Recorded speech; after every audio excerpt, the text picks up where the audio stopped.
في هوشة قايمة في البلاد اليومين دول. ايه هي الهوشة؟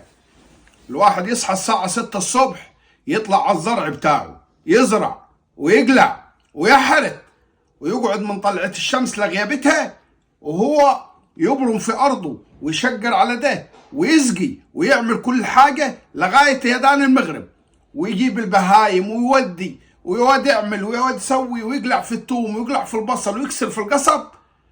ولو راح السجل المدني عشان يطلع له شهادة ميلاد ولا بطاقة، ممكن يقعد من الساعة 9 في الطابور لغاية 2، واقف لغاية الساعة 2 الظهر. ولو راح الشهر العقاري عشان يطلع له توكيل، يقعد من ممكن 5 ساعات في الطابور عشان يطلع التوكيل ولا أي مصلحة حكومية.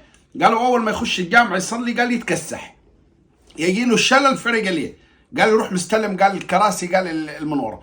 الكراسي اللي من ورا دي للناس اللي عندها 80 90 سنة 70 سنة، عمامنا وخواننا اللي مش بيقدر يمشي على رجليه، اللي ظهره تابعه، اللي لو مؤاخذه ضايخ، اللي عنده الاذن الوسطى ما قادرش يوقف في الصلاه، يعني الحاجات المهمه جدا. لكن النهارده بنشوف ناس عندها 30 و35 سنه اتعلمت موضه، قال يستلم لي، قال الكراسي اللي ورا. لا، لازم نحترم الصلاه. قال يجي لك قال يتكسح. طب انت لو رحت عملت لك توكيل ولا شهاده ميلاد في الشهر العقاري ولا اي مصلحه حكوميه، ما بتقعد لغايه 4 ساعات واقف في الطابور تتكسح لي؟ قال بقيت موضه درك الجوامع، كل ما تخش قال كل ماذا، قال الكراسي يا اخي هتحصل الامام كل يوم يزودوا كنبه قاعدين. لا، ما ينفعش كده يا جماعه، دي بقت موضه، يعني بقت موضه برضه، مش عجباني الموضه دي، ولا كلامي غلط انا؟